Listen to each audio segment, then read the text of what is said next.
Yeah, that's another thing that I remember the later levels of Lemmings doing a lot. Taking you back to early levels and saying, you know how you had a really hard time saving 40% on this level? Why not save 100 this time? And half of those levels you originally needed blockers. So it's like now impossible to finish it the way you did it the first time because you can't blow up your blocker.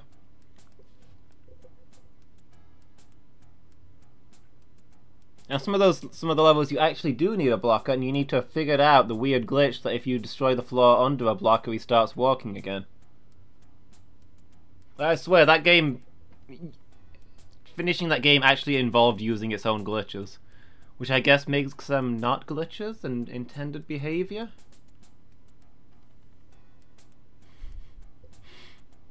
Don't know where to go with that one.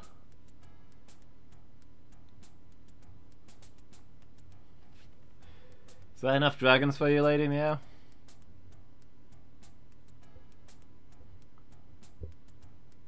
Hey, it's your boy Phoenix. Oh, hey Phoenix, you're the Phoenix that I know from Discord? Hey, nice to see you, thanks for stopping by. I've just switched game over to Super Hang-On, which we've been playing on and off for like 20 minutes at a time. Last time we just got ourselves a new mechanic, so we're absolutely broke, but our machine parts should last longer, so maybe we can get ourselves some better equipment.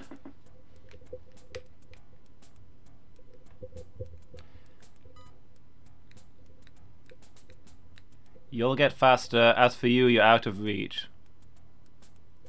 Wait, what just happened?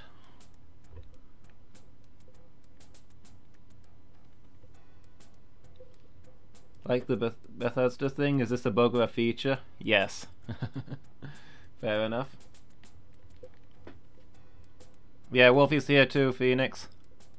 Turning into a regular party. Now I just need to get the rest of them over.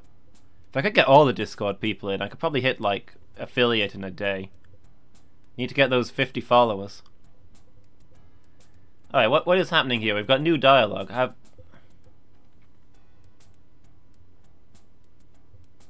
Am I getting demoted? Uncle Pharmacy seems like he's telling me that I'm not good enough, and same for Mia.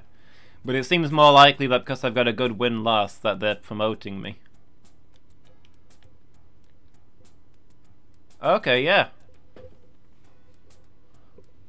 Looks like we've got ourselves a new rival. Jose Alvarez. Want to race you? Sure. Uncle Pharmacy has grown tired of using us to sell drugs over the border, so we've now taken up with Pizza Chain Store, the most famous brand of pizza restaurants.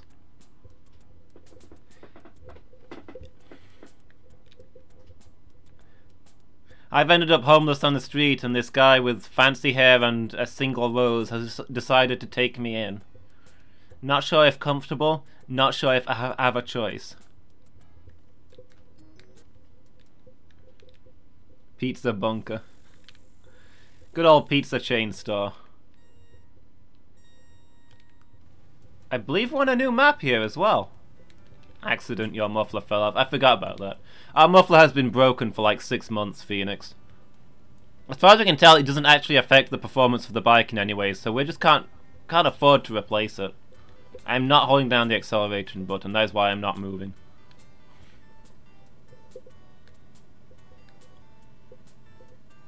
There's 2 acceleration buttons. There's the slow one and the full one. And then there's brake. I keep holding down the slow acceleration when I really... Wait, what? Engine trouble. I didn't even crash into anything there. Did my bike just spontaneously explode?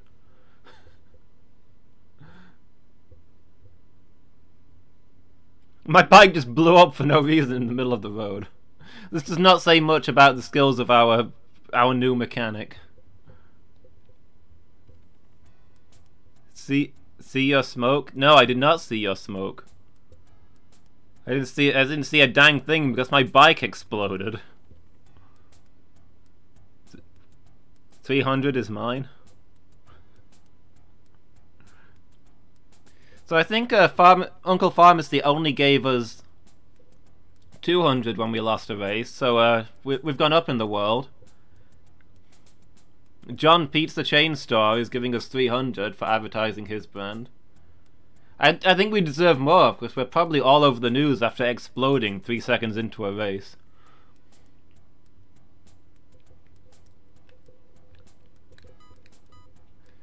Let's look at the parts. Engine is close to the limit. You don't say. Frame is close to the limit. That's even more worrying. It's not bad. Muffler is close to the limit. Be careful of oil. It's not bad. I spent everything I have on this mechanic. I can't afford to actually fix up my bike. We need 600 for a new engine.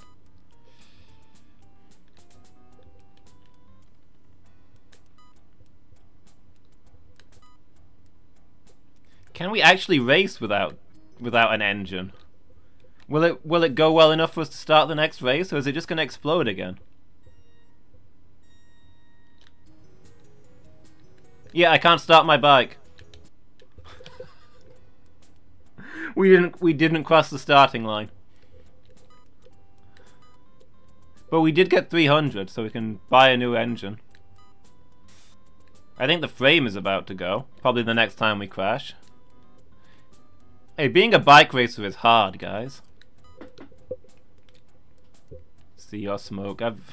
I've not done well enough to see your smoke yet, dude.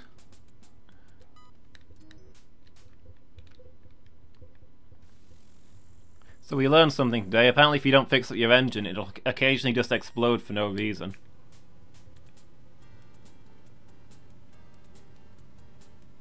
I wonder if the muffler does something weird, like it stops your engine from taking damage as much. Because that's the first time that we've seen the engine explode like that. Normally it's just a frame from me crashing into the bird sign. Hey, we've got a new map to explore. Were those termite mounds on the side? Got cactuses.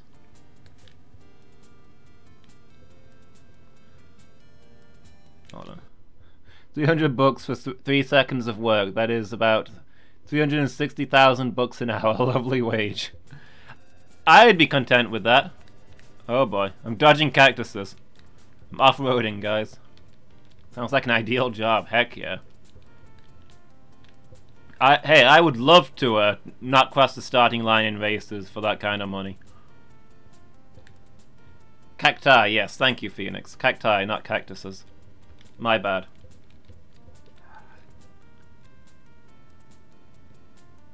Surprised Narellen didn't get there first with that one. You two are probably going to get along with your language skills. Brake. Okay, there goes the frame. I don't think I was hitting the brake, I was hitting the other button.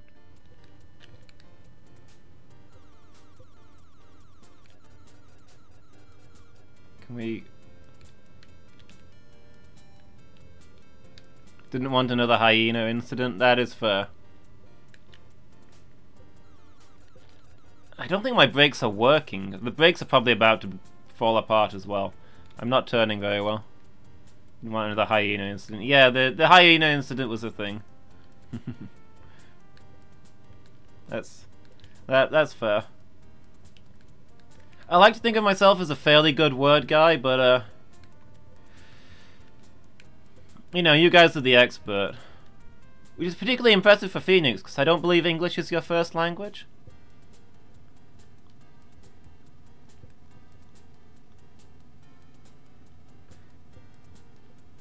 Like, you are good at English to say it's not your first language.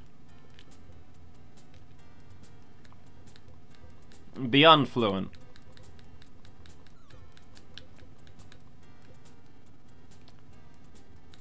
Hold on, I see more stuff happening in chat, but I gotta speed past. I need to look where I'm going because my frame's about to explode and I'd like to finish a race. I want to get paid. Cause I got bills to pay. This bike needs repairs. I want to see how much money we get from Pizza Chain if we win a race. You attend before you got English education? That is impressive then. Supposed to heel brake. Okay.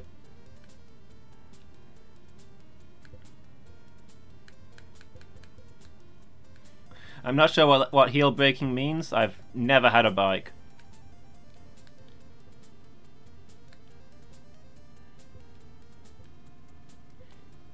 Is heel braking when you slam your foot into the ground really hard and then just whirl the bike around on one leg and instantly move yourself in a different direction? Oh, my brakes are so busted. Ah, there goes the frame.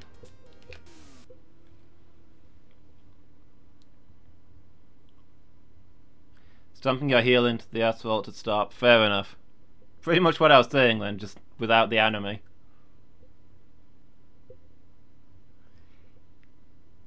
Yeah, I could not corner there. My brakes are not working. They're doing nothing. They must be just about to go. My frame is broken, which is an even bigger problem. Can't have you make a public fool of yourself. You will make us look bad by relation. I mean, you're the one pointing out to people what a fool I'm making of myself, so that's a thing. Scored C2 full technical proficiency. Don't know exactly what that means, but it sounds good. We were so close to getting that race as well. 300 is yours. The cheapest frame is 1,200.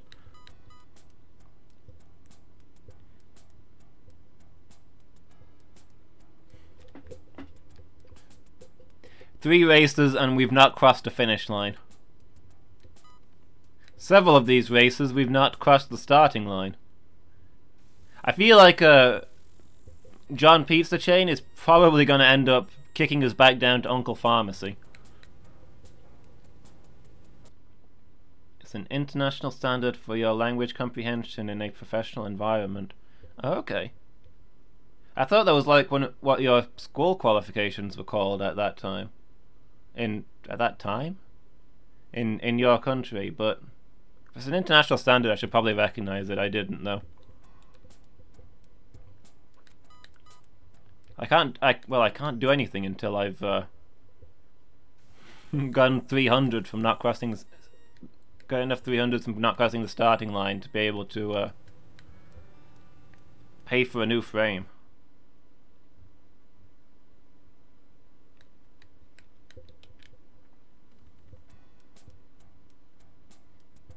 C2 is high even for native speakers. Yeah, that is impressive.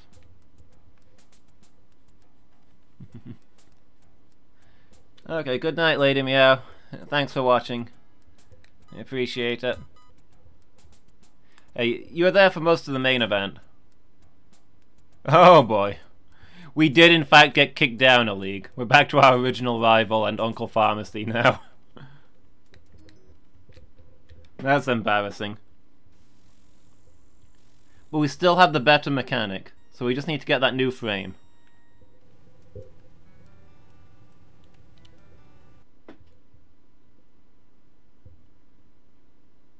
You could put it on your LinkedIn, your language qualification. LinkedIn is the one for like business relations, right? Heck, why wouldn't you put it on there?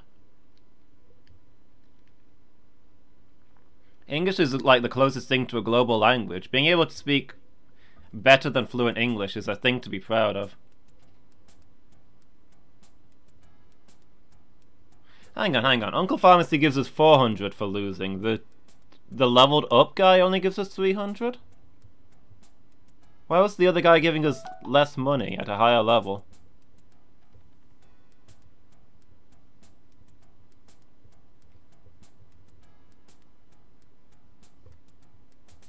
He probably gives us more money if we win, I guess. As the challenge increases.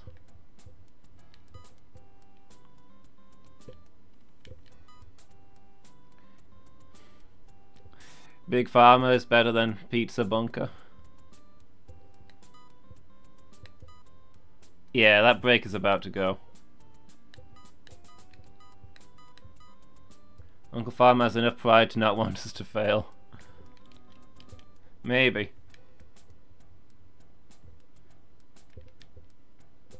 A failing client is probably a low-level lunatic like Pizza Man.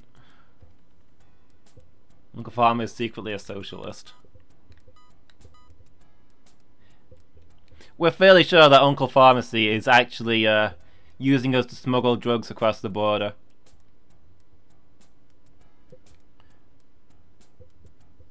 The racetrack goes over the border and we just drop a parcel off every time we pass. That's what he's actually paying us for. He's maximum shady.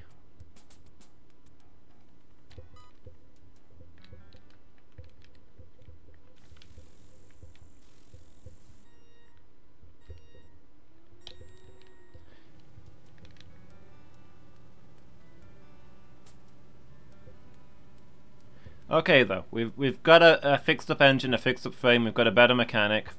We should be able to win a few here, right? Replace the breaker next time. By the time we get promoted again, we can look at actually upgrading stuff. Description of C2 proficiency. Okay, I can't actually read that while I'm driving. I just need to actually I need to actually win because I can't really take corners very well without brakes. I don't want to crash into the nets of kin sign. I feel like I'm beyond that now. Understands with ease virtually every form of material.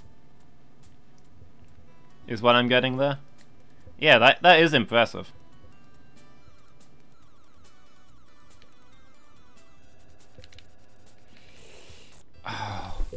As soon as I get up to any speed, I can't take corners because I've got no brakes. They're not technically broken, but they're not doing anything. Yeah, I've studied a few other languages, but I'm nowhere near that good in any of the ones other than my native.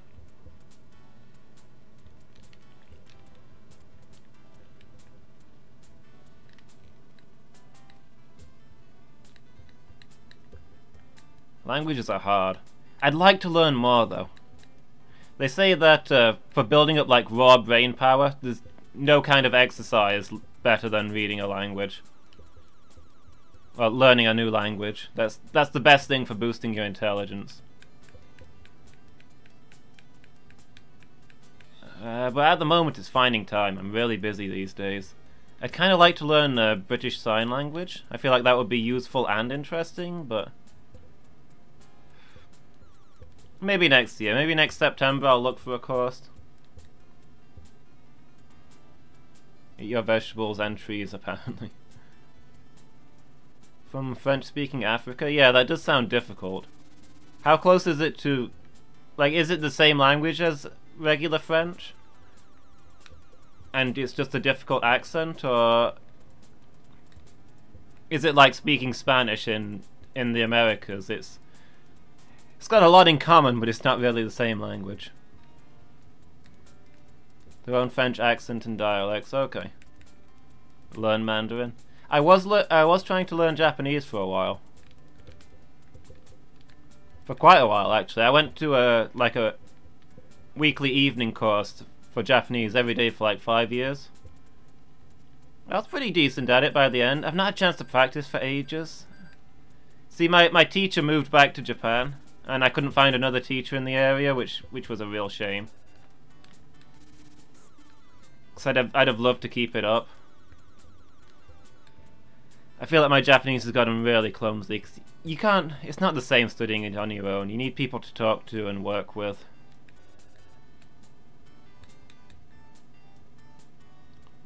I can still follow bits of Japanese, but I'm not as good as I was. I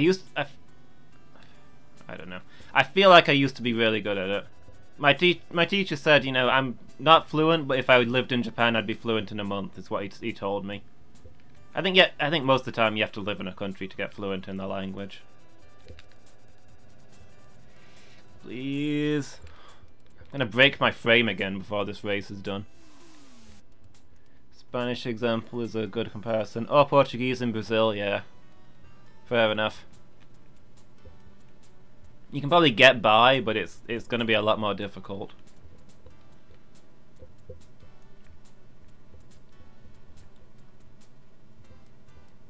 Makes sense because you live in the computer.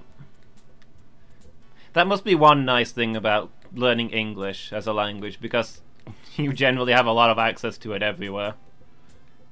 good chunks of the internet, most movies and games being made either natively or primarily translated into English.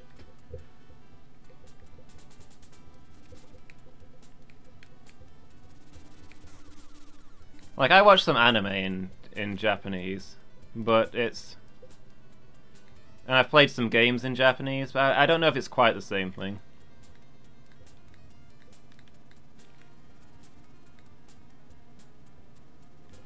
I do think English must be a difficult language to learn, though.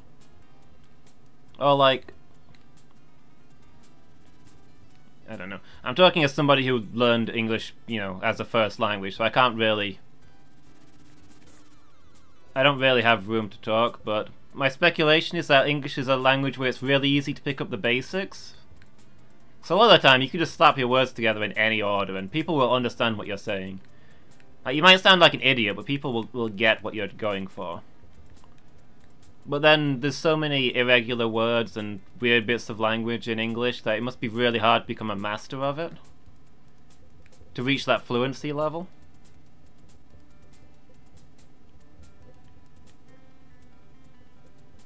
Do you speak French with a... langue d'art? South of France accent? Fair enough. I mean, it depends on who you learn from, right?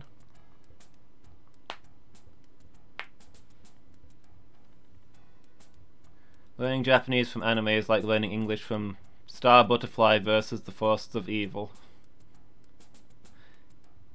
Yeah, I mean... I wasn't, like, learning from anime, but I watched the anime to practice, you know? It's like listening practice.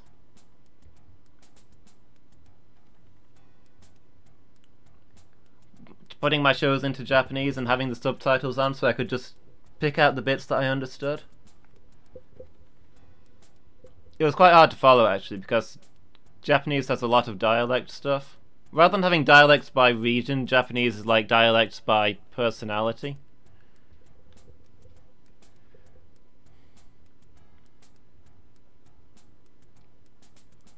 So there's a lot of quirky stuff in anime that's hard to follow.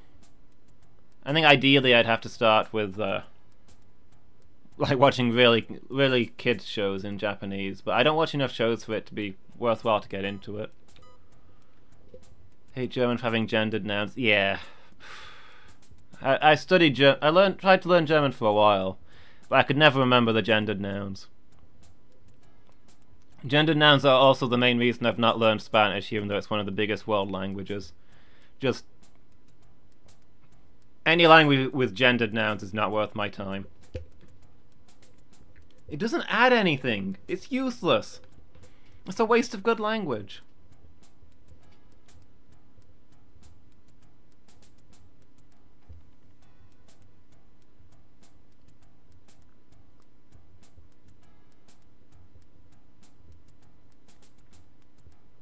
Sugoi. Are wa Phoenixu desu ka? So that's awesome. Am I Phoenix? I don't know what Phoenix means, but considering that's not how you would spell it in Japanese, I'm guessing it's not a Japanese word? Farmer bro paying the fat stakes. No, it's because I won. You get a lot more... surprisingly, you get a lot more money if you win.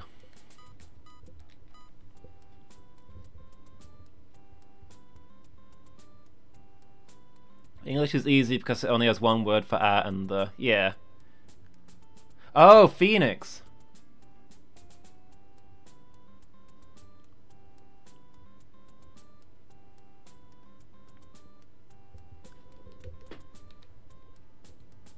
I see now, yeah. That's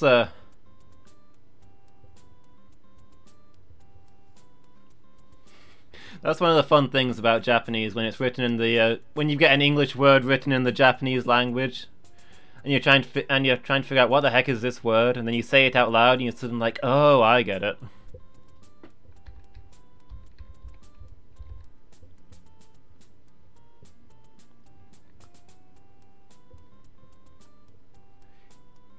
Here's a weird thing for you. This is how I would imagine they'd spell Phoenix. Actually, I think there'd probably be two I's in it. 'Cause it's a longer sound.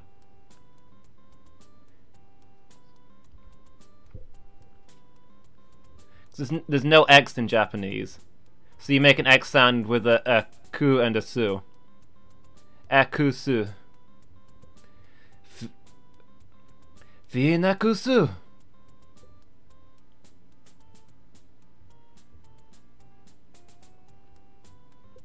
But yeah, the ka that you put at the end of your sentence makes it a question. If you're saying that you're Phoenix, you want Ore wa Phoenixu desu, or Ore wa Phoenixu desu yo.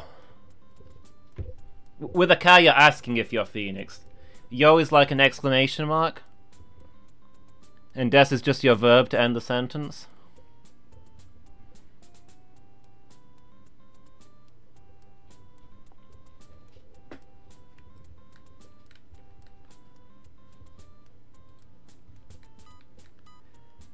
The break is not guaranteed. I can't quite afford a better break, so we'll buy this one. Tempted to buy a muffler. Oil is close to the limit. Okay, let's upgrade our oil.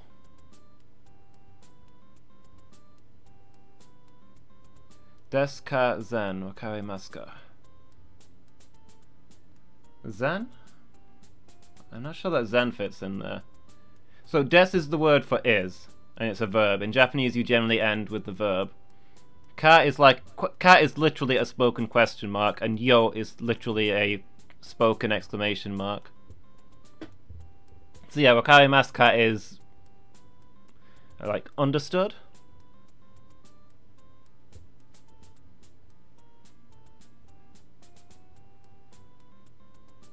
Oh, I see what you're saying. That's not a separate word like that. It's not wakarimasu zen, it's wakarimasen.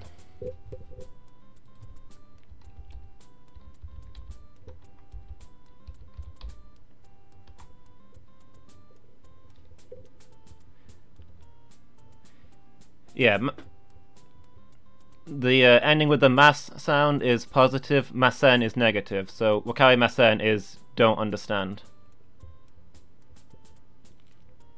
Only heard it, never read it, it's by ear. Fair enough, yeah. It's close enough, yeah. Okay. Did I actually buy the oil or not? I don't think I did.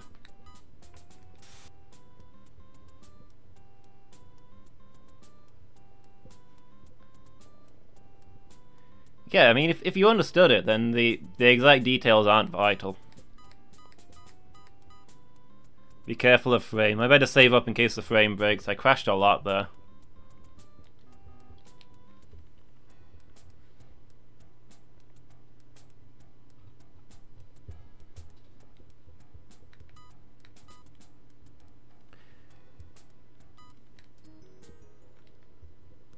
Let's go do another race and see how it handles with a this upgraded bike. Japanese sounding is surprisingly close to Danish Latin, so it's easy for you to guess by hearing once you know how they handle the LRs and suku things. Yeah, fair enough. I found Japanese to be like the opposite of English. It's hard to pick up the basics because there's lots and lots of rules to remember. But once you've got the basics, like Japanese is a language that actually follows its rules, unlike English that makes it up as it goes along. So it's once you've got the basics, it's not too hard to get good at it, you know? You just keep following the rules and it all fits together.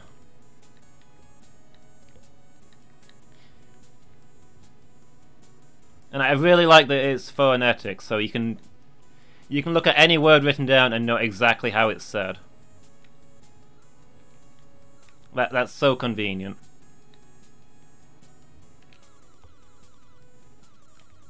Like of the languages I've tried, and I guess there's not that many. Even with the improved brake, I can't take corners. That one was on me. Falcon Punch.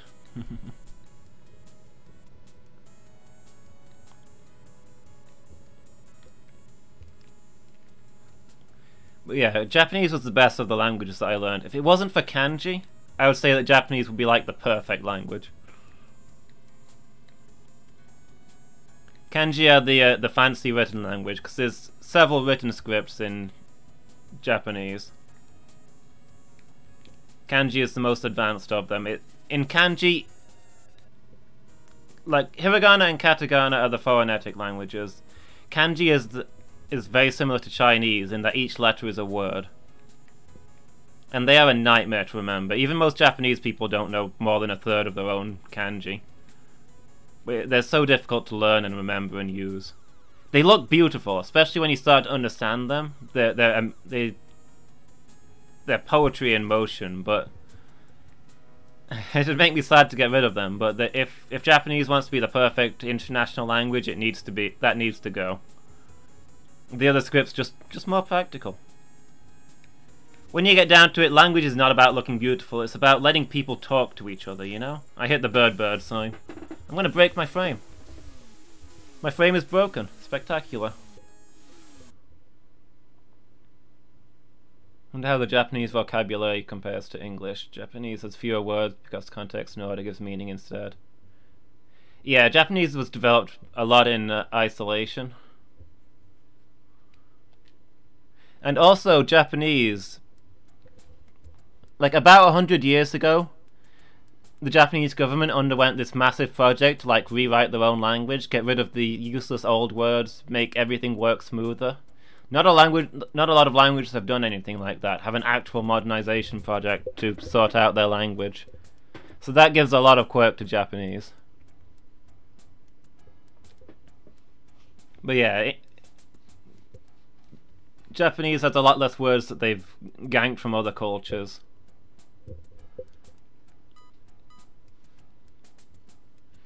There is the issue in Japanese that because they use less sounds, there's a lot more, what's the word? Homonyms?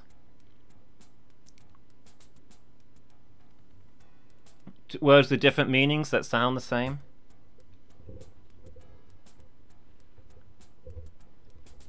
So I guess that can be a bit confusing. It's not normally too bad, though. Yeah, English has a ridiculous amount of words because English imports from so many languages.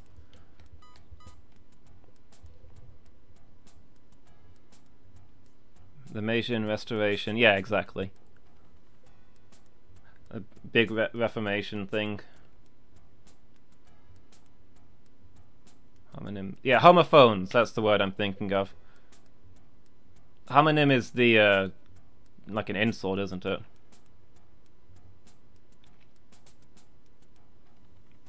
Speak very stiffly, the air don't glide out their mouth, it is pushed shortly and harshly. Yeah, Japanese is supposed to be like a toneless language, so you say everything on the same level, unlike, well, most languages you fluctuate up and down. That's why they have a specific word for a question mark, because you're not supposed to tilt your... They do in casual speak, but you're not supposed to tilt your voice upwards at the end of a sentence to indicate a question. That's the thing they picked up from English relatively recently.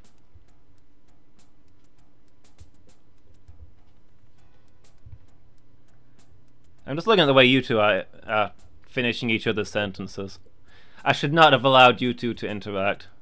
You're both language nerds, you'll never stop.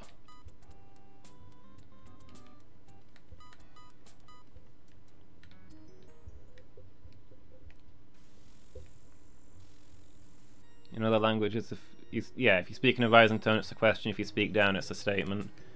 Yeah, exactly. You're not supposed to do that in Japanese. Japanese is supposed to be toneless. In casual conversation, they will do that kind of thing, but if you're speaking formally in Japanese, then you don't. Languages are cool and fun, and a necessary evil. They can be both. I'm already breaking the engine again. Can I win a race, please? I am terrible at racing games, but I like to come back to this one just when I've got a little time at the end of the session. See if I can someday progress through this story.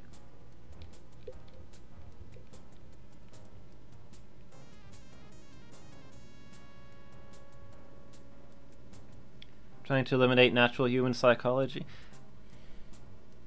I don't know if it's like a conscious thing to eliminate it, though. I think it's just that the way their language originally developed is that that's how you use their language. You speak it on the level.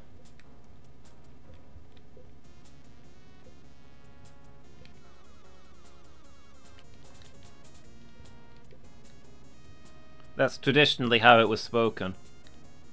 When they lived in isolation and that. The habit of using different tones is mostly a thing that they've picked up in recent years from watching people from other countries talk. Because lots of languages have very different tonal levels. Like Mandarin Chinese, that has tons of tonal stuff that's really hard to follow. That's why they sometimes say that only Chinese people can learn Chinese. If it's not your native language, just give up, because you're constantly having to tilt your voice up or down, because that actually changes the meaning of individual words. They wanted it to be clearly understood when written, thus eliminating all tones. Yeah, I think it's to do with it being a phonetic language, with each letter meaning a specific sound that never changes. I mean, I've never studied any others, but I imagine if you look at other phonetic languages, you'd find they were very similar.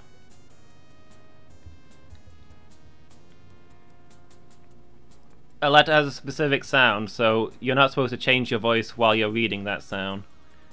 If you're tilting your voice up or down, that should change the letter. Like how C's are pronounced in Spanish from Spain, that supposedly comes from how a king with a speech impediment pronounced them. Fair enough.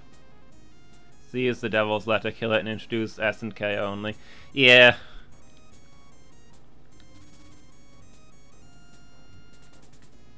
Or replace C to only mean ch as a single letter. That would, yeah.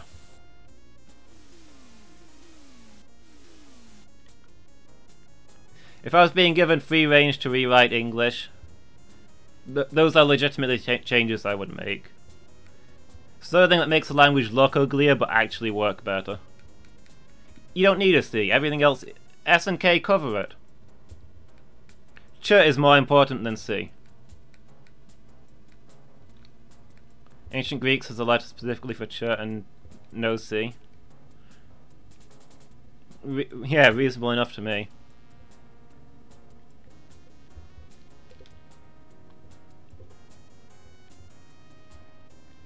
There's an old joke that I've seen going around on forums where they talk about how the EU has decided to make English the official language of the European Union, but they want to make some small changes to make it easier to understand. And they go through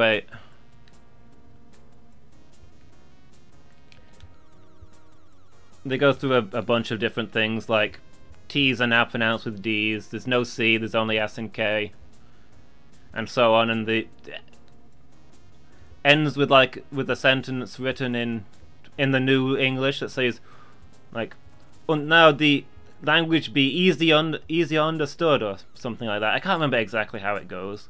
You'd have to look it up, but thing is, it's written as a joke, but most of the things that they talk about are perfectly good ideas that would make English easier to follow. I should stop looking at chat while I'm racing. Don't use your phone while driving, guys. Like, the sentence that they write at the end to show how silly an idea it is, it only looks hard to understand because you're not used to it. You'd get used to these changes if they were made, and most of them would make the language better. English needs some polishing up. A huge chunk of the world speaks English. It's the closest thing to a global language that we've got, right? I feel like it would be the global language if it wasn't so stupid. But then again, the fact that it's global is what makes it hard to fix. You can't just have a British project to polish up English, because, I mean, the Americans already don't speak the same English as us. Every country, there's a whole bunch of different English, and if we make even if the big countries make changes, the other countries that have it as a secondary language might not be so keen to follow along.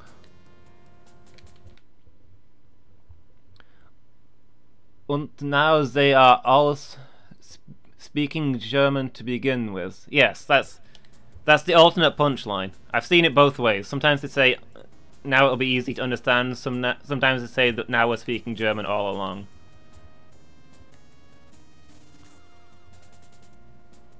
But yeah, that's the basic thing, right? Wouldn't be that hard to follow. Some of those changes would be legitimately good. Would be the global language if Chinese didn't multiply so fast. That's fair. Oh. I hit the bird sign every single time. Yeah, I think Chinese is the one spoken by the most people. Because China's population is ridiculous. But English is definitely the most well spread. I'm not sure if English, if you include secondary languages or like partial languages, if English overtakes Chinese.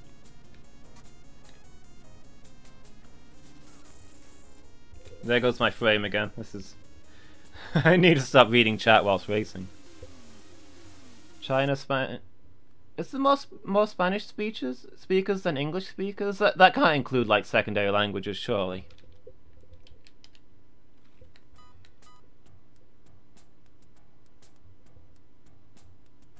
See if I can get a new frame.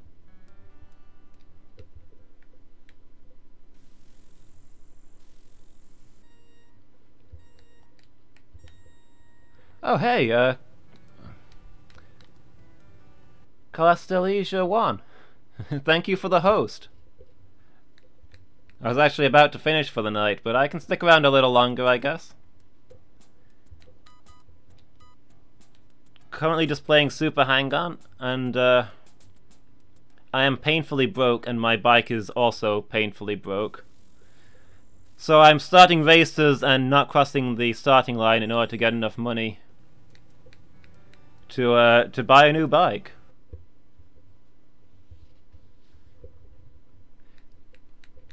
I don't know, have I seen you here before, Castellegia? I hope I'm saying that right. It's nice to get a host anyway. I never used to get any hosts, and I've had a whole bunch this week. Making me feel happy. Intended mechanic. I mean, it kind of is an intended mechanic because otherwise you just game over here.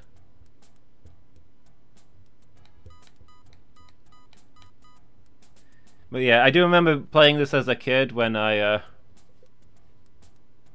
was a little kid. I'd play this game by just crashing my bike, then just racing with the broken frame endlessly until I got enough money to buy all the best stuff and then just swept the game. But obviously that took forever and wasn't super fun, so I'm not doing that now. Kala is enough. Okay, cool. Also, hi Omni Elite.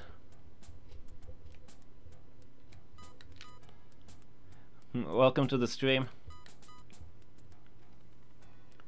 Okay, let's see if we can get some decent stuff. Castellegia means fisherman, but he's simply called Kala, which means fish. Okay. Neat. So have you just finished a stream yourselves then?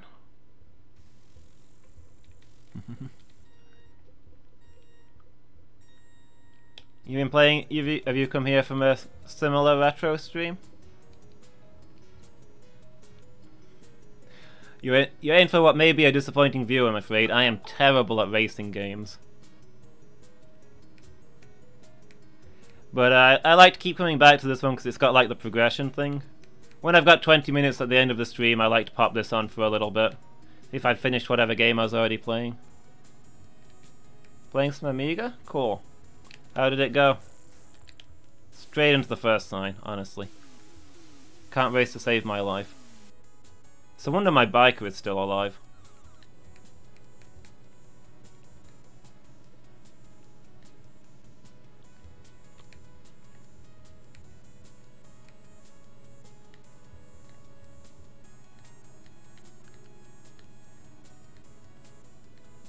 See, the next of kin oil sign, or whatever it is. You like how the hours are getting smaller the closer you get to them. They do They do kind of shrink there. The frames are a little odd.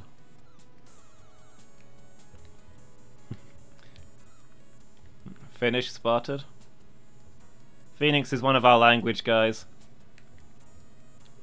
I mean, in terms of knowing every language, Phoenix is the guy.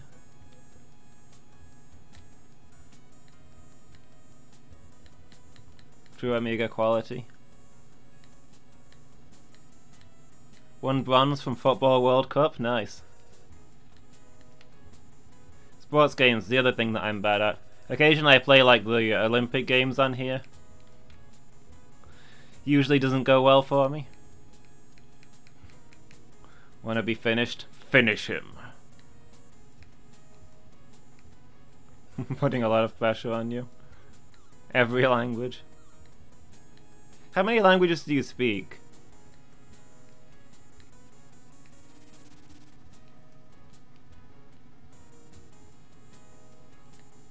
Well, for English and French, Narellan is my guy. He's a real language nerd he's a real language nerd when it comes to like English and particularly literature. But you seem to be just really good at global languages in general. The muffler fell off. How badly is that bike made? It's not a good bike. I'm still using the cheapest components because they keep breaking and I can't afford to replace them. 2 fluent, 1 decent, and then 5% everything. That's still kind of impressive, dude.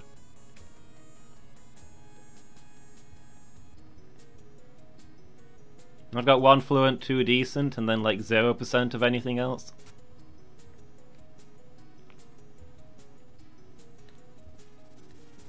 I'll be honest with you, my muffler broke in this game like ages ago. But as far as I can tell, the muffler doesn't do anything. So I've just not bothered to fix it. It's a waste of money. All it does is make the bike a little quieter. I can barely get enough money together to keep my engine and my frame working. I'm not going to worry about the muffler. When I'm doing well, I occasionally replace the brakes. It's like a KTM where the fork might suddenly snap off from the rest of the bike. This bike just disintegrates really fast. Although actually considering how often I crash into signs and trees and things, a real bike probably would break at that point.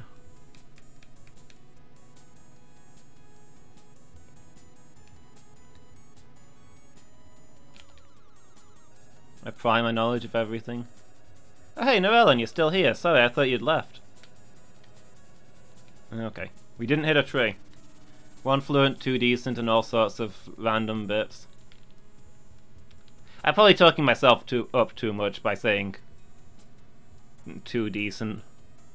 Say fluent English, decent Japanese, mediocre German, and then that's me about done. I was good at German in school, but I've not used it in the slightest since I left. I don't know how much I've retained.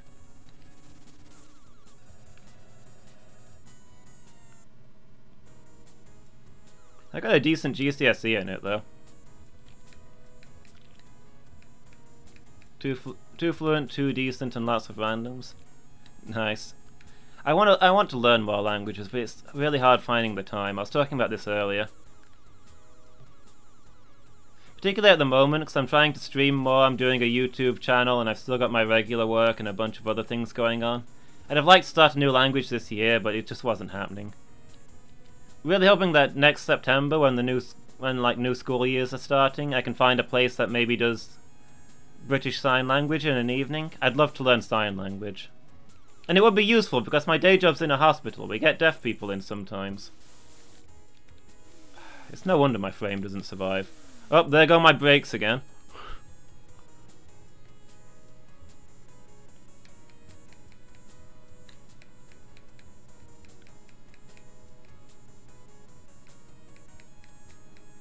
Every time we get a deaf person in and I don't speak their language, I feel like the most trash. You know?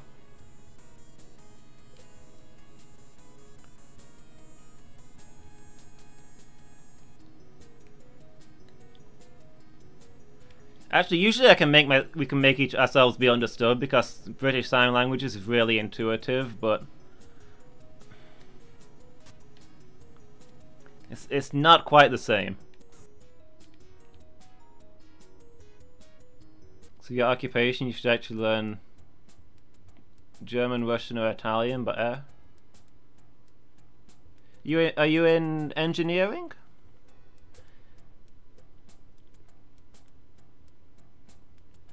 I remember that's a thing that my German teacher said a lot at school, that if you're going into any kind of engineering thing, you should learn German. Because so much of the best engineering stuff comes from Germany. Only the Finns can beat Russians in a war during cold weather. Fair enough. Weather usually is on their side.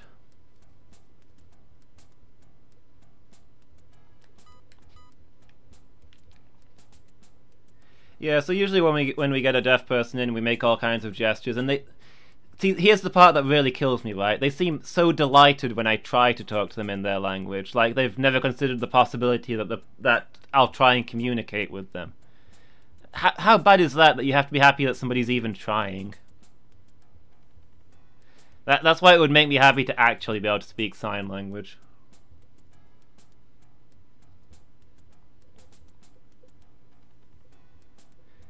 Deutsch is becoming the new English for all sorts of engineering and mechanical stuff, because it's a very technical language.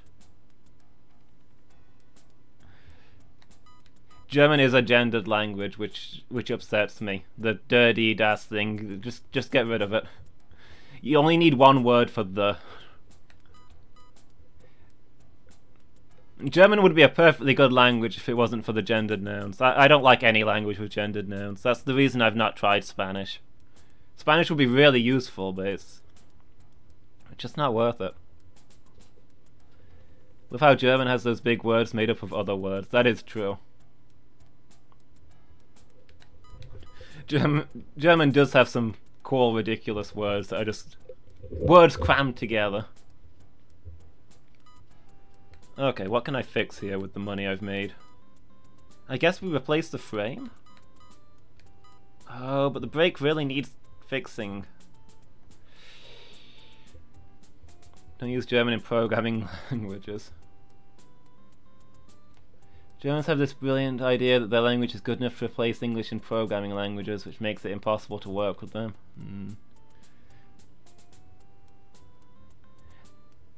Scandinavian languages have that quirk too, slap words together. Fair enough. Russian would be really useful if working in a company that sells stuff or imports stuff from Russia. Yeah, that's fair. See, this is why we really need a global language. Like, English is the closest to it, but it's not quite there yet. And also, English is not a great language for being a global language, but it's the best one we've got going at the moment. Even as a native English speaker, I can see how clumsy English is.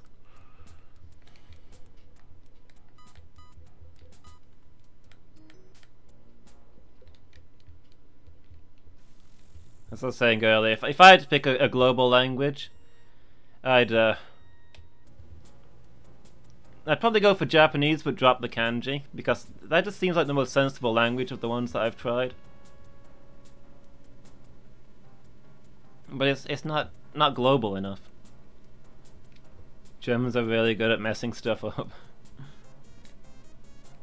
Fair enough. A feature of the North Germanic languages. That's a word. After school, Begekon current uniforms, manchet, nappen, Al-Shabadet. Wow, that is absolutely a word, Phoenix. That is a word and a half. Something as simple as a transmission or a gearbox in English translated to German.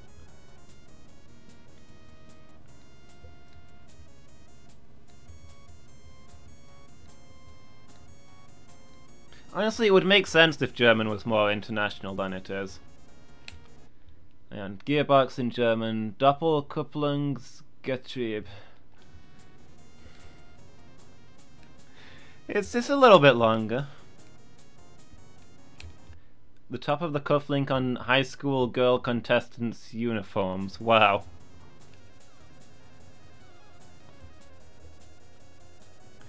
Yeah, considering that Germany's like middle of Europe-ish, or middle of Western Europe, pretty much the centre of the EU at the moment, practically the home to the European government.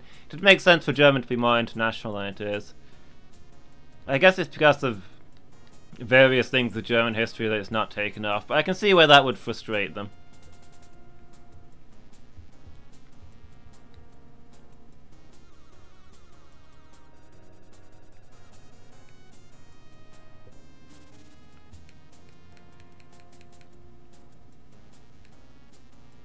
At least it's not like French in France, where the rulers just seem to refuse to speak English as the international language.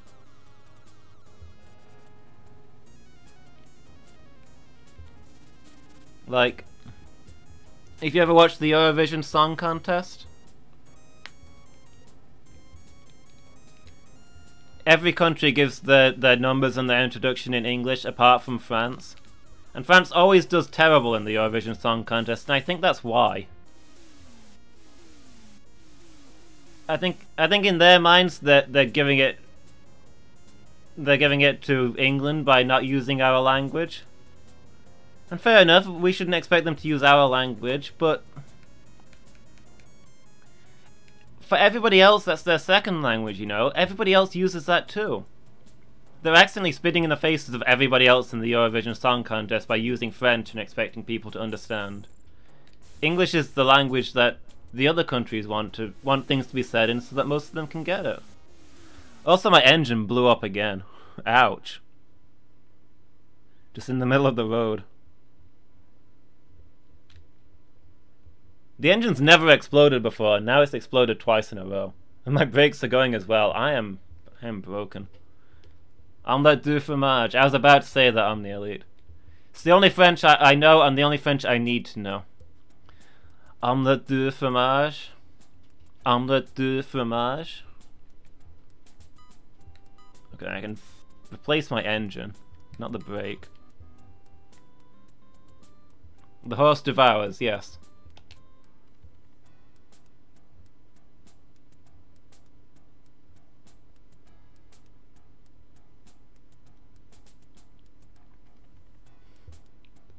Pronounced hors d'oeuvre, yeah. I actually know that one, because I've been corrected enough times that it's finally sunk in. I do still enjoy saying horse devours, though. Just to see everyone around me wince. French hate to speak English because, well, tradition. Fair enough, I guess.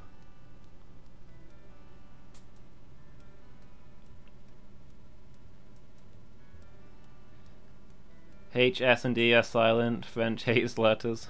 Fair enough. I don't know, it wouldn't bother me, like, that France doesn't like using English, like, internally, or even when talking to us, because we shouldn't expect them to speak our language. But when it's like a big international contest with loads of countries in, and everyone is using English, it's rude not to use the same language that the other people are already talking in.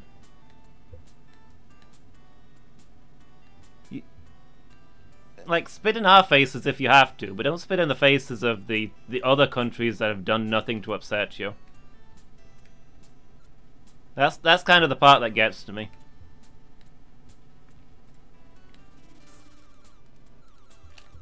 Find it interesting that French have had the Foreign Legion since forever, and only now the foreigners are starting to do big trouble there.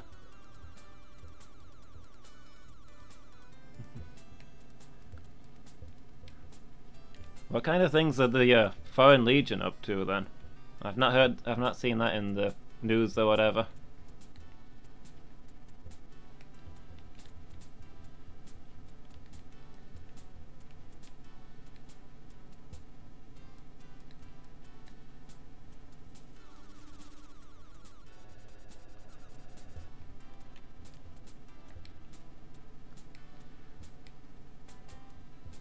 Let me see if I can win a race here. I'm mostly talking to chat, which isn't necessarily a bad thing when we've got new people in and we're having a cool conversation, but I feel a little bit bad that I'm putting on such a poor showing in the game.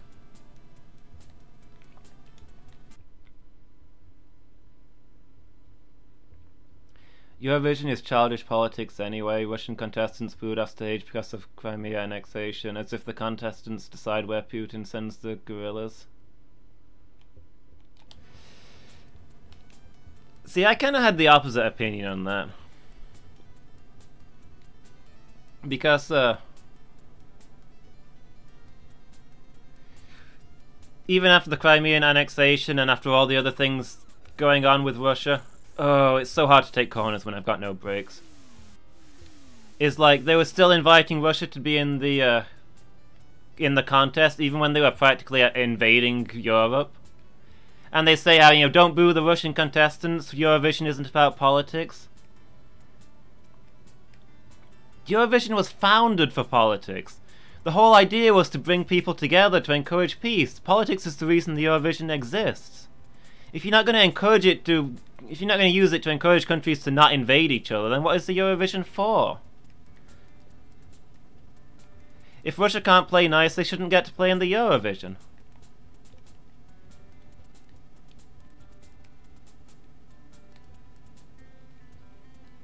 What is Australia doing there? Australia was invited as like a one-off special case for the 60th anniversary. Normally every 10 years they invite in some random country from outside of Europe just as like a special thing. I think for the 50th it was China. So yeah, for the 60th Australia got a one-off entry just for fun.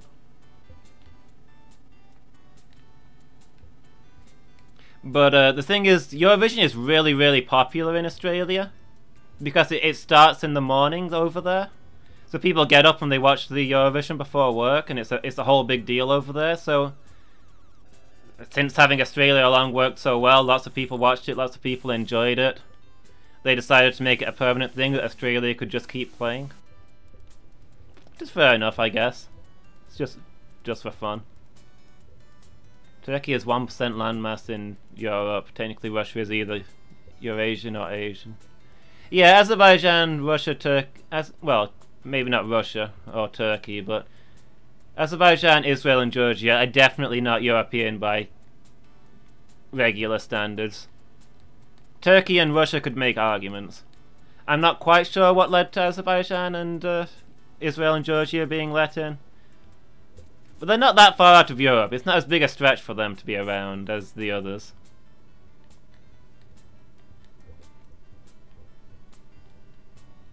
But yeah, I don't know what the backstory is on those being allowed in. Azerbaijan and Georgia aren't far from Europe. There's a bigger gap for Israel. Israel isn't even a country. FBI kicks down my door.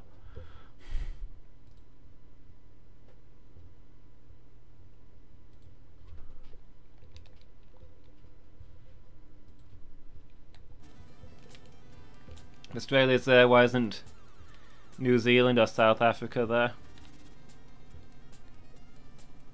Because it was just the one-off celebration that Australia were allowed to enter, except they decided to roll with it.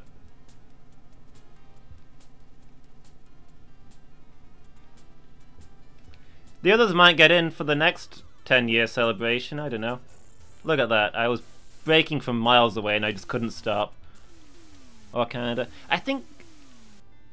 Oh, my frame's broken. I'm never gonna finish a race here. Well, I can't. I think Canada's actually been in the Eurovision once. Maybe, was it like the 40th Canada got to play? Let's say every 10 years they do a special one where somebody random is allowed to enter. I think Canada, China and Australia are the ones that I know of. Australia's the only one that got invited back, so I guess... Guess Australia made for a friendlier set of contestants than the other countries did. Queen Elizabeth is descended from Danish King Ragnar Lothbrok. Oh, all of our monarchs are descended from elsewhere. That's the UK's biggest secret, you see. That's why the UK has such a prominent position in like world politics and stuff. We imported all of the monarchies while monarchies was everywhere, right? We got tons and tons of monarchy here in Britain. And now that everywhere else is running out of monarchy, we're the only ones with a lot of monarchy left, and we can export it to places like Canada and Australia. That's how we make our fortune, you know, buying up the monarchy when it's cheap and selling it when it's expensive.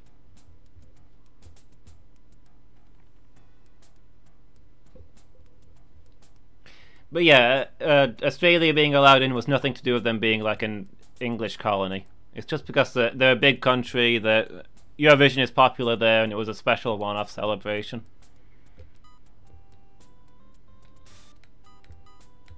I need new brakes. Why can't I get new brakes?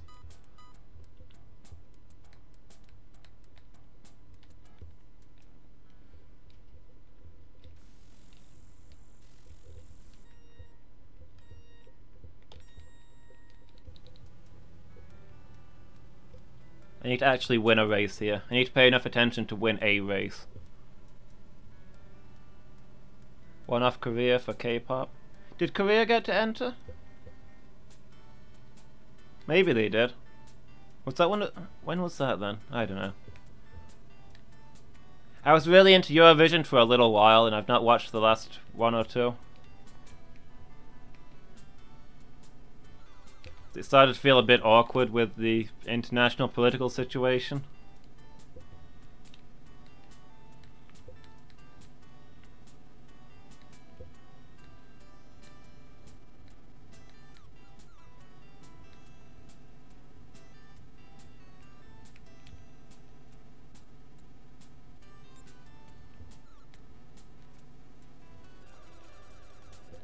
I mean, when you get down to it, the British aren't native British anyway.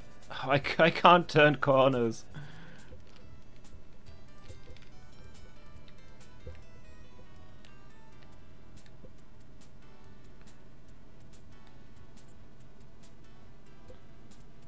Like the Celts, the small tribes, the smaller cultures in Wales, Scotland, and Ireland are the like actual British. Most of the British are the people who've conquered Britain over the years. We're heading towards politics. Oh yeah, don't get too started on that, guys.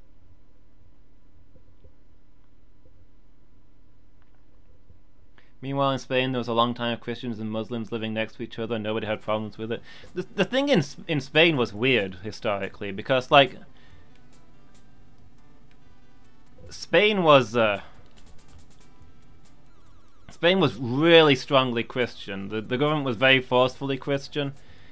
They had wars with other countries about them not being Christian enough. They prosecuted a lot of religions, but then they had tons of Muslims around, and they were just fine with them.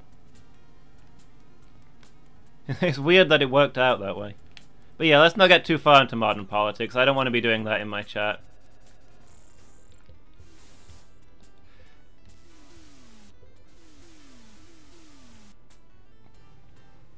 How long do you have to have family somewhere to be native? Okay, honestly, there's like a couple of ways to look at it. As far as I'm concerned, if you're born somewhere, you're native. If you've lived somewhere for more than half your life, you're probably native as well. I don't have a problem with people moving around, but like over here in Britain, if you like in history class, they talk about how we were invaded by the Normans or what have you. We weren't invaded by the Normans. We are the Normans. We invaded the Celts.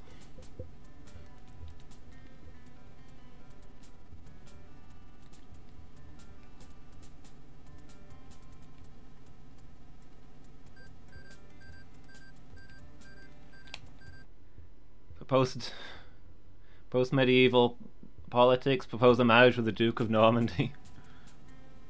Fair enough.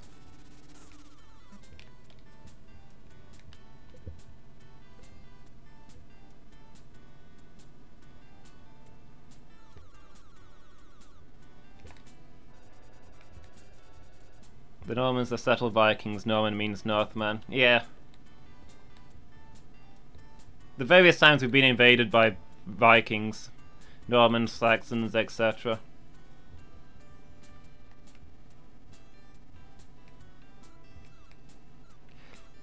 But yeah, going back a bit, what Phoenix was saying about our royalty's ancestors. That's kind of where it comes from. That our royalty in particular are not native to our country. They're imported. We imported the monarchy while it was cheap.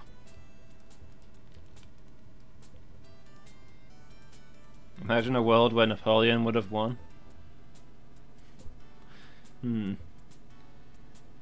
Everybody would be spamming hon hon hon omelette du fromage.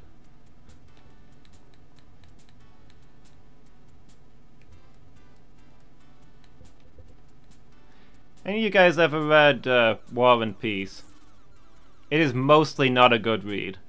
It is very long, boring, and doesn't go anywhere, but the brief section that does the account of the Napoleon's invasion of Russia is actually quite interesting.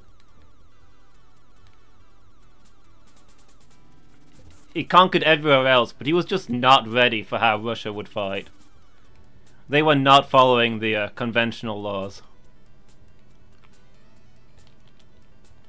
Russia lost every battle with Napoleon and completely crushed him.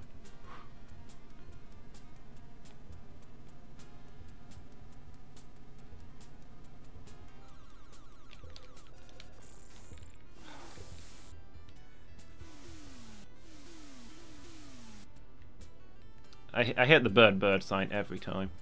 I don't know what I'm doing with my life. We might actually finish this one though. I haven't read. I wouldn't really recommend it. If you want to read it, it's purely for bragging rights. I picked it up because it was like I got an e-reader. I found that I really liked ebooks, and there's a site called Project Gutenberg that collects all of these really old, out of copyright books and makes them available on e-reader. So I downloaded a whole bunch of old books and just thought, I'll see what some of these famous old books are about. 1980. What am I saying? War and Peace was one of them. I thought I'd see if it was any good. It's certainly a read, but I wouldn't recommend it.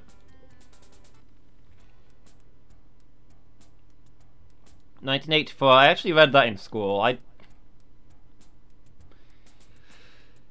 It's a book that's only worth reading so that you get the references in other works. I didn't really enjoy 1984.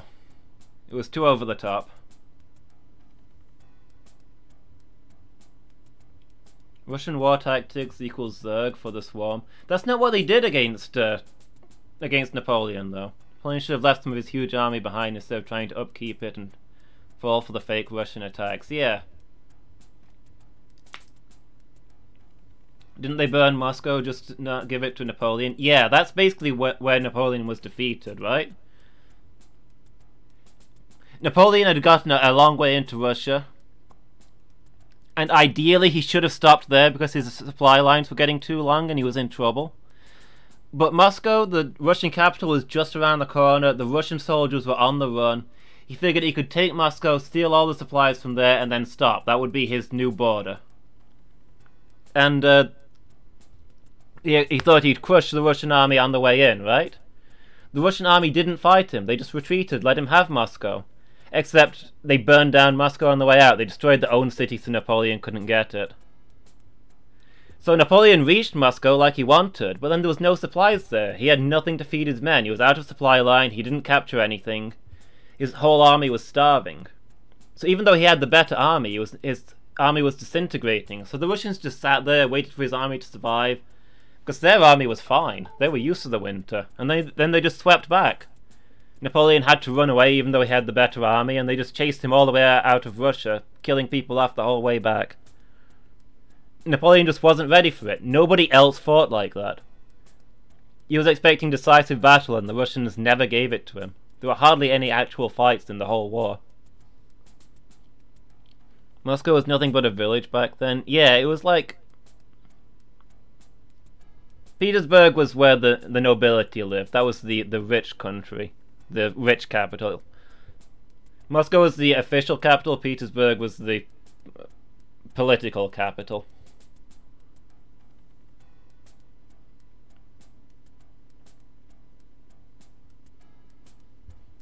I like there's an account of Napoleon arriving at Moscow, where he, after he chased the Russian army off, he just sat outside the city for an entire day just waiting for a deposition to come out of the city. As had happened in every other city that he'd been to, he was expecting the leaders of the city to come out, formally hand over the city to their new rulers, welcome him into the city, play nice, and be pleasant about their new French overlords. And he couldn't understand the fact that nobody was showing up to welcome him in. And eventually he goes down to look at the city and it's all just burning. And all of the people have just left the entire city. There's nothing left. And he's like, what is going on? Never seen that before. And Napoleon just freaked.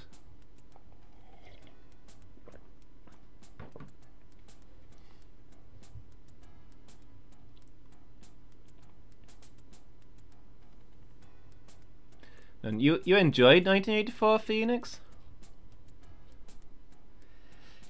It wasn't awful, but I wasn't won over by the politics.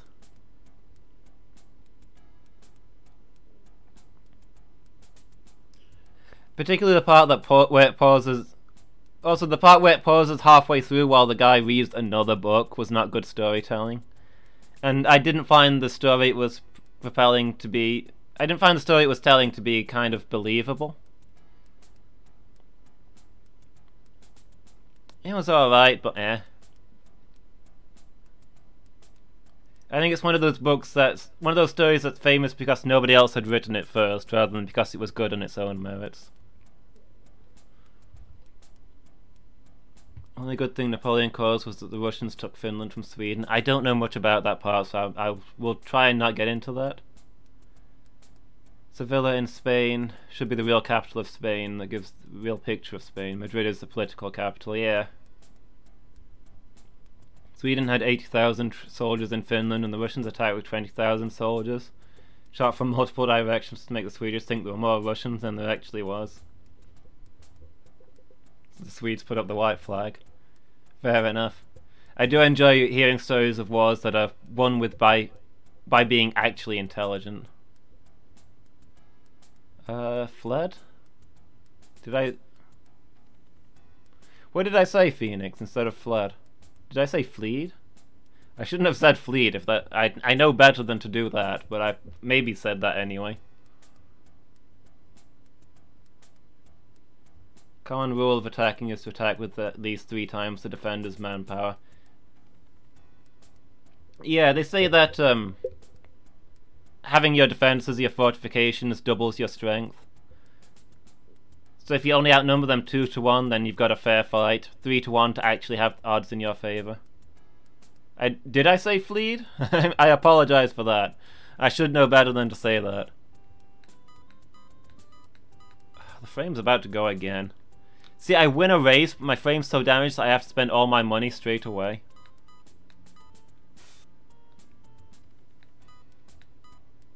I should probably just save up and try and get a better mechanic. I don't feel like this new mechanic is doing much for me, though.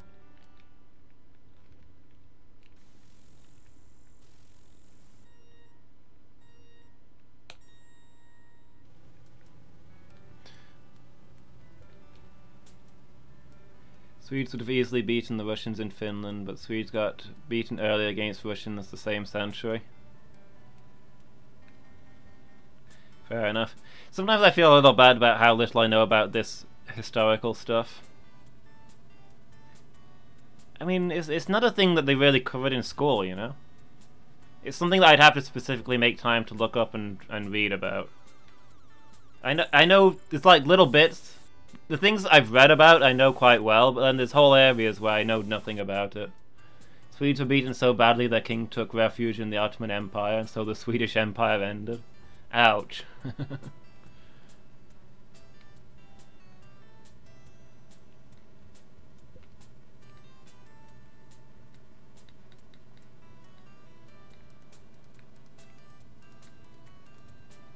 Sweden was great once in history and then never again. Fair enough.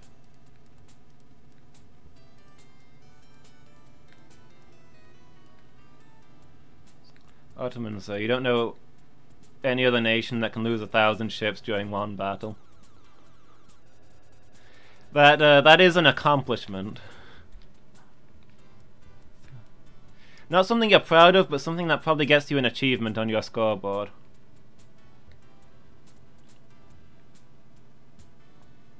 Hang on, I'll...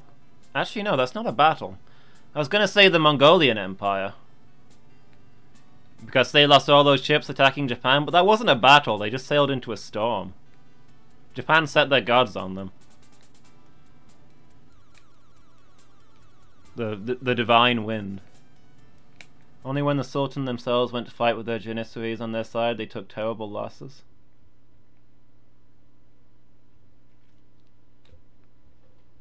Oh, unless they went. Yeah, I was going to say, because the Janissaries were actually good, weren't they?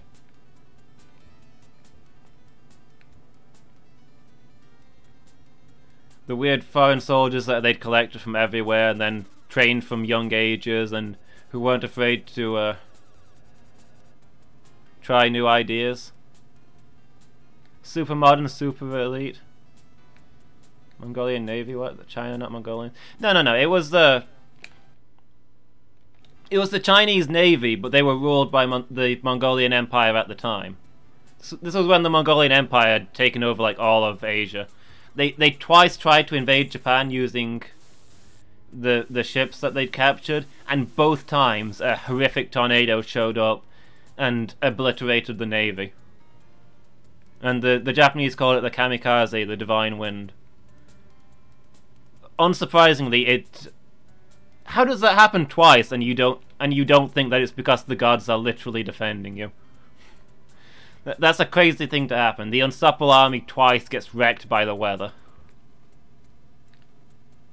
Yeah, the kamikaze, the divine wind, literally.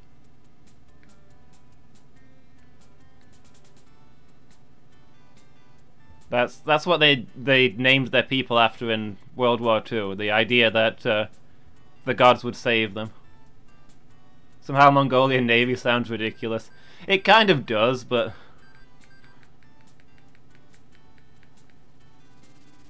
Mongolia is like the ultimate backwater, and yet for a while they ruled just about everything. Kind of crazy. Ugandan commandos.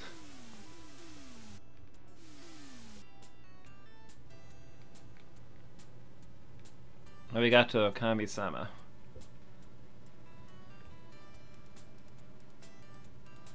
Janissaries were, yeah. Janissaries were nigh unstoppable for their time. Until they realised they were nigh unstoppable and started causing trouble amongst their own people, because who was going to stop them?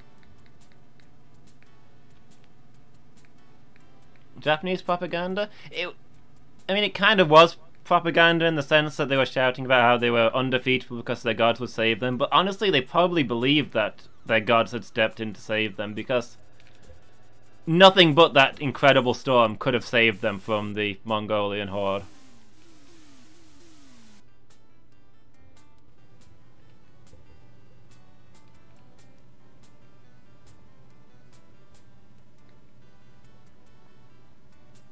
Just like Syria? Hang on. Who's getting political? Stop the political. Has to be historical or it's not allowed. Also, I missed exactly what you're saying, just like Syria too.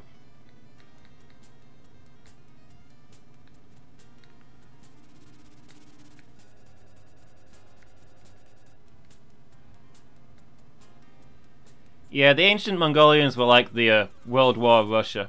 The sleeping giants. There were tons of them, they were good at fighting because they were always fighting each other.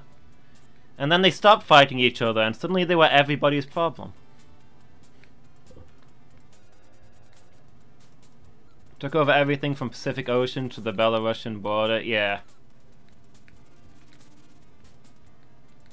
Syria used to be gods of the golden age and now it's Syria, fair enough. It's kind of Britain's fault, to be honest. Britain wrecked the Middle East just before, well, around the time of the World Wars.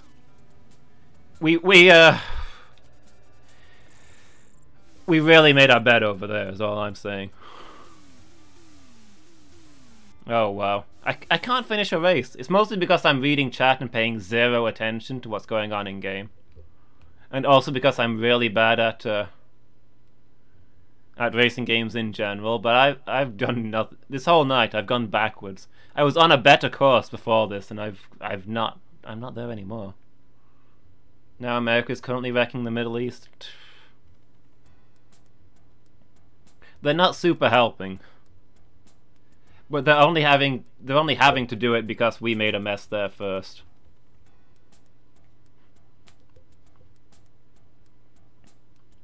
Britain is basically the reason that the Middle East hates the West. Because we outright betrayed them.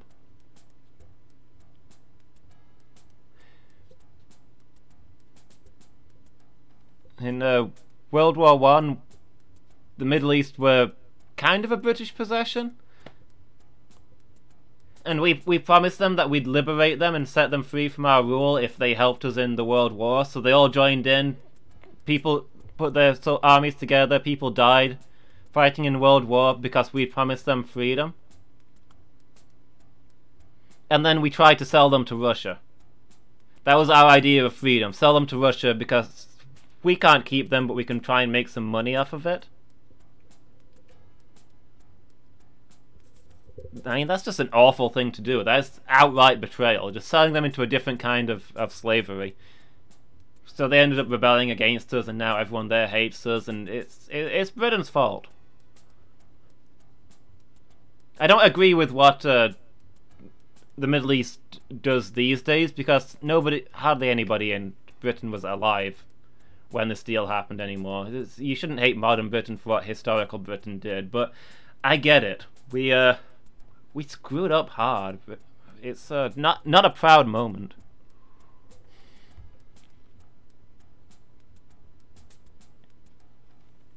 America did stuff over there too in the Cold War. America made a huge mess in Iran. They basically gave Iran to terrorists, and Iran has hated them ever since they liberated themselves. Middle East legitimately was one of the most advanced places for their time. They just got everybody crapped on them for a long time. It's sad.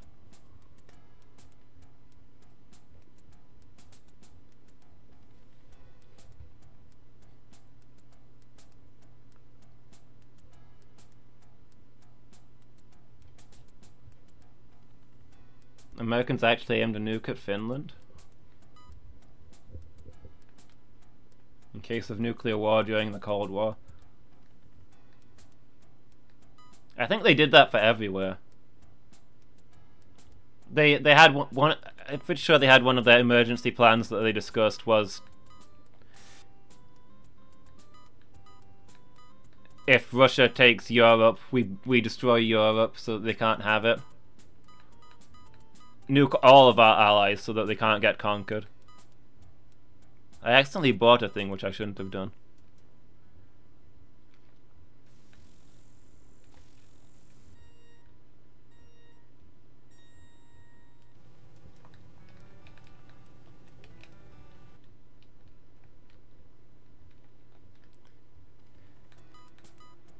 Let me do a few dud races. Mad, mutually assured destruction. Yeah. They aimed at Finland because of Finnish being taken over by Russians quite easily in the case war would start. Basically, just deny them everything. Russia also has nukes aimed at the entire world. Probably everybody who has nukes has a plan for nuking everywhere they might need to nuke. Why wouldn't you come up with a plan? Russians had like 10,000 nukes ready to blow up the world. It's worrying that we're back in a nuclear race. I was happy knowing that we were phasing them out.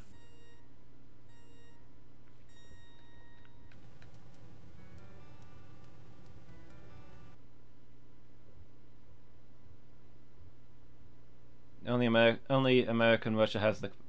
Yeah, only American Russia has the capacity to nuke like everybody. The other ones have to be specific in what they're trying to nuke. But I'm sure they've got plans for most of the things they might need to nuke.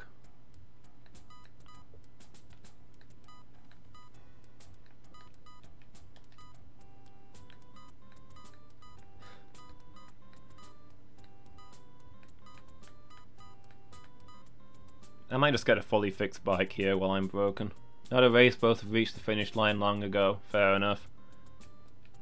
It is actually a thing that nukes have weirdly gotten less effective as the technology has advanced. An automated system, if the radiation level goes too high, the automated system would shoot out all the nukes. I did not know about that. That's kind of spooky. Feels like the sort of thing that could get set off accidentally.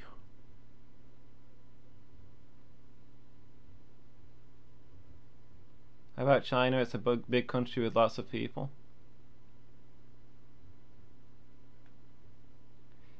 They've maybe got the nuclear capacity. I don't know about China. But there is a thing that because defense is more popular with the public, defense technology has advanced faster than nuke technology. So with the same number of nukes, you can actually do less damage these days. So you can't use nuclear bombers anymore, they get shot down. So you have to use missiles instead, and they're not very accurate, so you have to use more missiles to hit one target. And now there's anti-missile things going on. Impossible to take out the automated system because it's somewhere in Siberia or something. I'd imagine there's probably multiple sites where it's set up. China has the manpower and quite a lot of nukes, but they cannot really do much with nukes. All they can do is guarantee their backs with nukes. Ideally, that's all anybody can do with nukes. Oh yeah, see ya, Phoenix. Thanks for watching. I appreciate it. Yeah, it's later for you than it is for me, isn't it? I should really be ending myself, to be honest.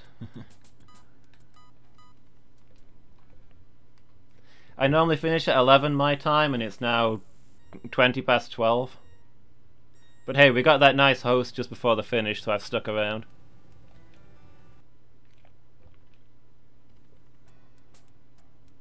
If you've ever played Peace Walker, the Metal Gear Solid game, they do a really interesting discussion of nuclear deterrence. Like, you want people to believe that if you get nuked, you will nuke them back, so that they don't nuke you in the first place. But would anybody actually do that? You don't gain anything by nuking them back after you've already been nuked, because you've already been nuked. You're just killing people for no reason at that point.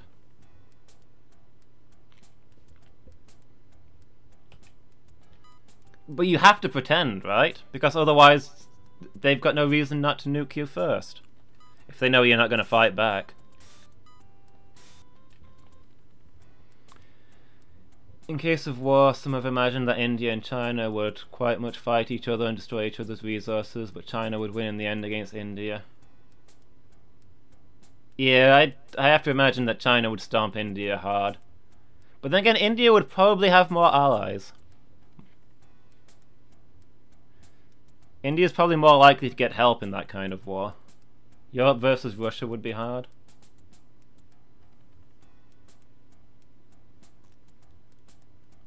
Honestly, I feel like Russia would beat us. Unless we got help.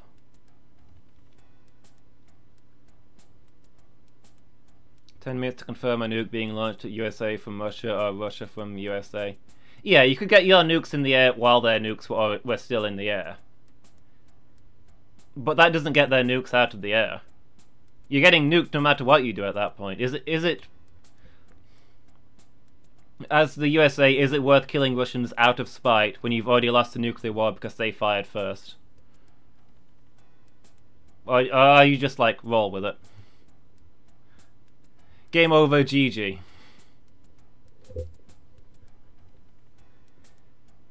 But if you're the better person in that situation, then you don't have deterrence. You have to act like the bad guy. It's an unfortunate situation to be in. USA once had a fake nuke coming at them and they chose not to fire back. Nukes are more like deterrent. Yeah, that's the idea behind nukes, deterrent. The question is whether it works or not. I know Russia twice had fake nuclear strikes. There's one case where they had a new technology system and it declared that there was a nuclear strike incoming, and the guy decided not to report it because he knew the technology was questionable, and it didn't make sense for the US to launch such a small scale nuclear strike, but he was worried that if he did report it, the government would take it seriously and launch a counterattack against nothing. So he didn't pass it on. He he got into a lot of trouble at the time for not passing it on, but he later on was heralded as a hero.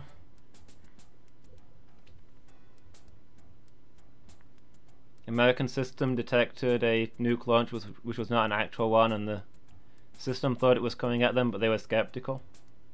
I don't know about that one, but it sounds like pretty much the same thing.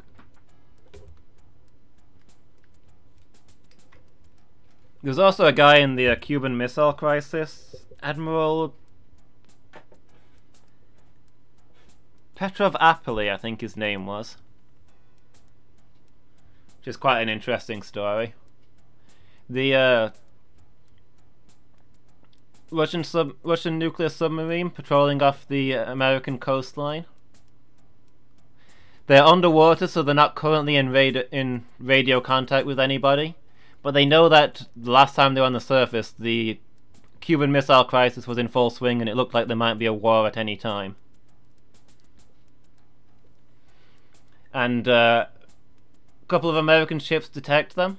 They start dropping signaling mines, which are like loud but not dangerous explosives that are designed to tell a submarine, you know, we know you're there, come up and show yourself.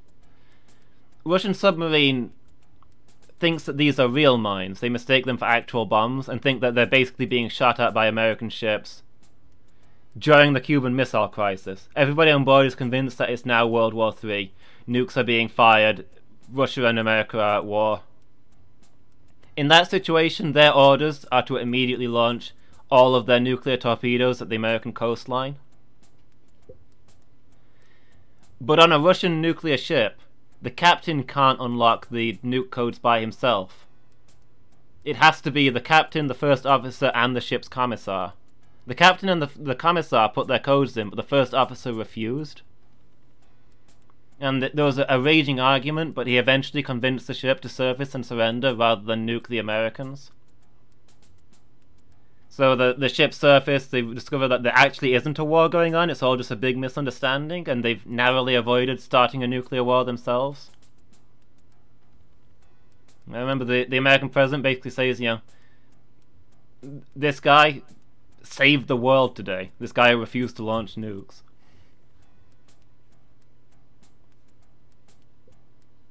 So yeah, in every incident that's happened, there's only ever been fake accident nuclear strikes, but in every incident deterrence hasn't actually worked, which has been a good thing on every occasion. But people also theoretically we rely on deterrence, so it's just awkward all round. But yeah, Vasily Arkhipov, that was his name. Cool guy. Dude who saved the world. Yeah, there was a lot going on in the Cuban Missile Crisis. In a lot of ways, the Cuban Missile Crisis restores your confidence in humanity. Because both sides thought that the other side was doing these horrific things, and then they didn't do anything horrific in return. They just talked it out like reasonable adults. Like, America was desperately trying to stop them from having nuclear missile threat in Cuba, but they actually already had nuclear missile threat in Cuba, and they could have used it any time, but they didn't, because they didn't want to.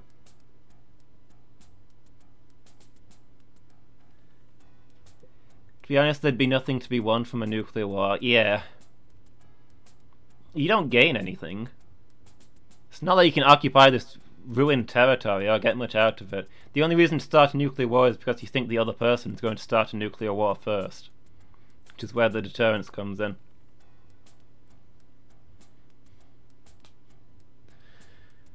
So it's basically a try not to be paranoid thing. Kind of why it's sad that we're getting nukes back now. They don't really serve a purpose.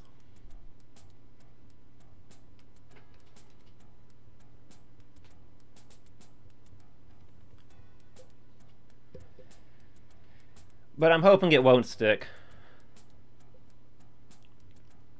Sure, things have been stirred up for a while now, and maybe things are worse this year than they were last year, but overall the world has been getting more peaceful for a long time. We get the odd hiccup, but slowly things have been improving in general, so hopefully that'll continue.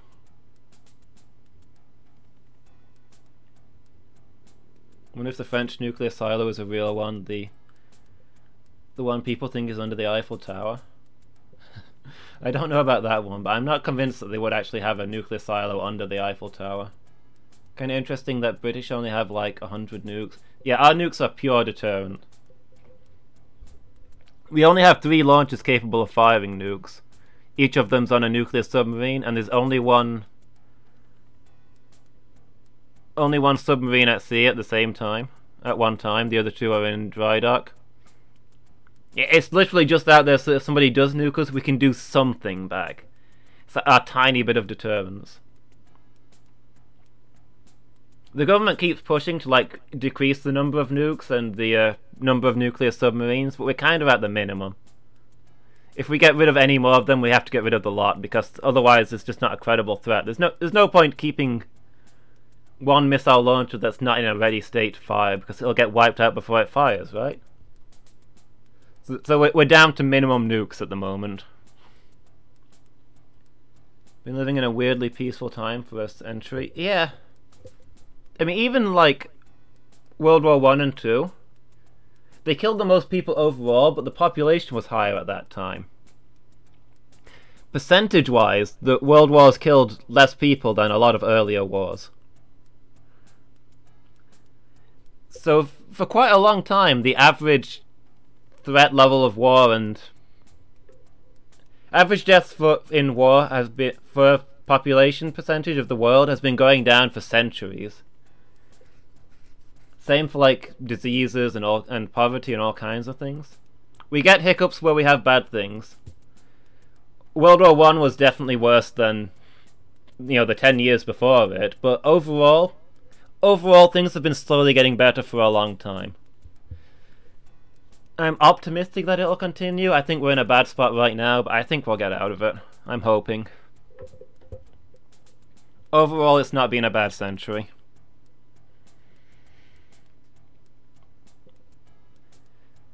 Anyway, it is getting quite late here in my time, and I've done an hour and a half extra beyond what I was planning to do.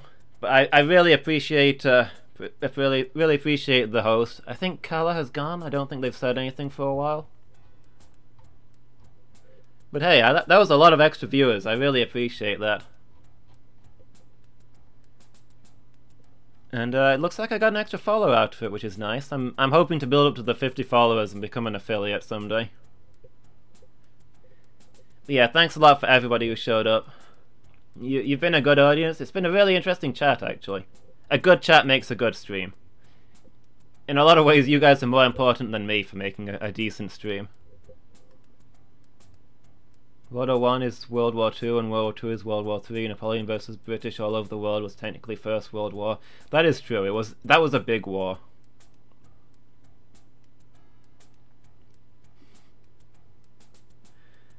And it's just naming conventions, I guess. That could definitely be in the First World War.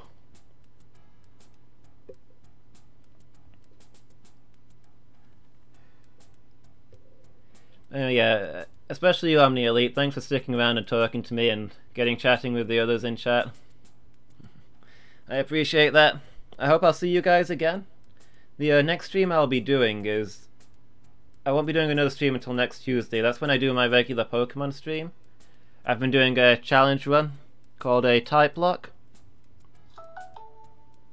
which is I'm only allowed to capture the first Pokemon of each type I encounter. If it escapes or I don't manage to catch it, then I don't get a Pokemon of that type. And any Pokemon that faints is gone forever. So it's like a limited number of Pokemon to beat the entire game. We did Pokemon Blue in that mode, and it wasn't too hard. Now we're doing Pokemon Silver, and it's a lot more difficult. So that's been fun. That's probably my most popular stream. And then next Wednesday I'll be doing another random night like tonight, where I'll just be playing casual old games. So yeah, I should definitely get going. It's getting real late over here. Thanks again everybody that's watched. I hope you've all enjoyed it. I've had a good time tonight. This has been a fun stream to do. And I hope I'll see you all again.